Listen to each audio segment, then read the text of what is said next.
வணக்கம். இப்போ நான் பார்க்கக்கூடியது பார்த்திங்கன்னா ஒரு வீட்டு மனையோடு சேர்ந்த ஒரு அற்புதமான ஒரு லேண்டு, ஒரு அற்புதமான ஒரு ஓட்டு வீடு.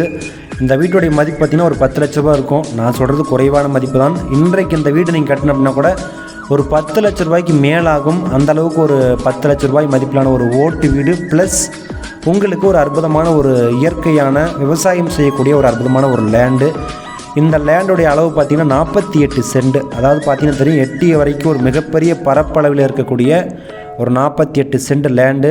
நீங்கள் இதை விவசாய நிலமாக கூட பயன்படுத்திக்கொள்ளலாம். பண்ணை வீடு அமைக்கணும் அப்படின்னா நிச்சயமாக இந்த லேண்டு உங்களுக்கு பயனுள்ளதாக இருக்கும். நீங்கள் பார்த்தா தெரியும், அந்த முட்டுக்கள் எல்லை இருக்கின்ற வரைக்கும் நம்மளுடைய லேண்டு தான் 48 சென்ட். அதாவது சில பேர் பார்க்குறப்ப வாஸ்துபடி பார்ப்பாங்க, எனக்கு ஒரு லேண்ட் அப்படின்னா ஒரு அமைப்பாக இருக்கணும், எனக்கு ஒரு வடிவமைப்பில் இருக்கணும், பார்ப்பதற்கு ஒரு அழகாக இருக்கணும் அப்படின்னு நினைப்பாங்க. அந்த அமைப்போடும் அந்த வடிவமைப்போடும் பார்ப்பதற்கு சதுரமாக இருக்கக்கூடிய ஒரு அற்புதமான ஒரு லேண்டு. அந்த முட்டுக்கள் உங்களுக்கே தெரியும், அந்த முட்டுக்கள் இருக்கின்ற வரைக்கும் 48 சென்ட் ஒரு அற்புதமான ஒரு லேண்டு ப்ளஸ் ஒரு 10 லட்ச ரூபாய்க்கு மேலே மதிப்பிலான ஒரு ஓட்டு வீடு இருக்கக்கூடிய ஒரு விவசாய நிலம். நீங்கள் இந்த விவசாயமும் பண்ணிக்கலாம், இல்லை நான் பண்ணை வீடு அமைக்கணும் அப்படின்னாலும் இது நிச்சயமாக உங்களுக்கு பயனுள்ளதாக இருக்கும்.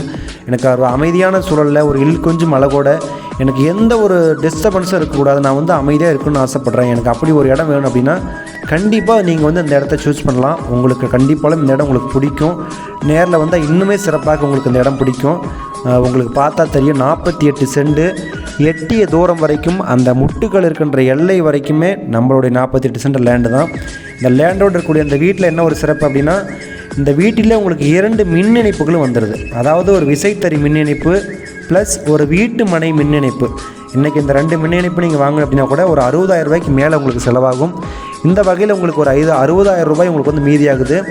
இந்த வீட்டுக்கு முன்பக்கம் பார்த்தீங்கன்னா வடக்கு பார்த்த மாதிரி இருக்கக்கூடிய இந்த எல்லைக்கல்லை ஒட்டியபடி ஒரு 6 அடிக்கு பொதுவான ஒரு மண் சாலை இருக்குது. நான் காட்டுறேன் பாருங்கள், உங்களுக்கு தெரியும். இந்த முட்டுக்கள் இருக்கின்ற இந்த இடத்துல தான் அந்த மண் சாலை வரும். ஒரு 6 அடிக்கு பொதுவான ஒரு மண் சாலை. எனக்கு பக்கத்து கடை ஏதாவது பிரச்சனை பண்ண வர, எனக்கு ஏதாவது வில்லங்க வரும் அப்படின்னு சொல்லி நீங்கள் வருத்தப்படவோ கவலைப்படவோ தேவையில்லை. கண்டிப்பாக முன்னாடி இருக்கக்கூடிய அந்த 6 அடி இப்போ புழக்கத்தில் இல்லை, பின்னாடி நீங்கள் அதை பயன்படுத்தி கொள்ளலாம். வீட்டுக்கு முன்பக்கமாக வடக்கை பார்த்தபடி இந்த முட்டுக்கல்லை ஒட்டி இருக்கக்கூடிய 48 சென்ட்டுக்கும் சேர்ந்த மாதிரி ஒரு 6 அடிக்கு ஒரு அற்புதமான ஒரு மண் சாலை முன்னாடி பொதுவாக இருக்கிறது. உங்களுக்கு அதுவும் வந்து விடுது. அதோடு சேர்த்து ஒரு அற்புதமான ஒரு ஓட்டு வீடு. நீங்கள் தஞ்சாவூர் திருவாரூர்லாம் போனீங்கன்னா இது மாதிரி ஓட்டு வீடுகள் நீங்கள் பார்க்கலாம். இந்த ஓட்டு வீடுக்கு என்ன ஒரு ஸ்பெஷல் அப்படின்னு பார்த்தா, வெயில் அதிகமாக இருக்கின்ற பொழுது இந்த வெயிலுடைய தாக்கத்தை உங்களுக்கு உள்ளே காட்டாது. எவ்வளோ கடுமையான வெயில் அடித்தாலும் கூட அந்த வெயிலுடைய வெப்பத்தை குறைந்த அளவு தான் உங்களுக்கு கொடுக்கும். அதனால தான் தஞ்சாவூர் திருவாரூரில் இது மாதிரியான பாரம்பரியமான ஓட்டு வீடுகள் நீங்கள் நிறைய பார்க்கலாம். இப்படிப்பட்ட ஒரு இயற்கையோடு பொருந்திய ஒரு அற்புதமான ஒரு வீடு ப்ளஸ் ஒரு லேண்டு உங்களுக்கு கிடைக்கிது. நிச்சயமாக அமைதியான சூழல் இருக்கணும் அப்படின்னா ஒரு எழில் கொஞ்சம் அழகோடு ஒரு எந்த ஒரு டிஸ்டர்பன்ஸும் இல்லாமல் இந்த இடத்த நீங்கள் சூஸ் பண்ணலாம். இந்த வீட்டு மனை, இந்த லேண்ட் எங்கே இருக்குது அப்படின்னு பார்த்தீங்கன்னா, சித்தர் கோவிலேருந்து சின்னப்பம்பட்டி போகக்கூடிய மெயின் ரோட்லேருந்து வெறும் ஒரு 150 அடி அருகையில் தான் உள்ளே இருக்குது. இதுதான் அந்த மெயின் ரோட்டுக்கு போகக்கூடிய நம்முடைய பஞ்சாயத்து சாலை. இந்த சாலையும் பார்த்திங்கன்னா அரசாங்கத்தால் பதிவு செய்யப்பட்ட ஒரு சாலை. இது பொதுவான சாலை. நான் இந்த ரோட்டில் போகிறப்ப எனக்கு யாராவது பிரச்சனை பண்ணுவாங்க அப்படின்னு சொல்லி நீங்கள் பயப்பட தேவையில்லை. இது அரசாங்க ரோடு, பொதுவான ரோடு.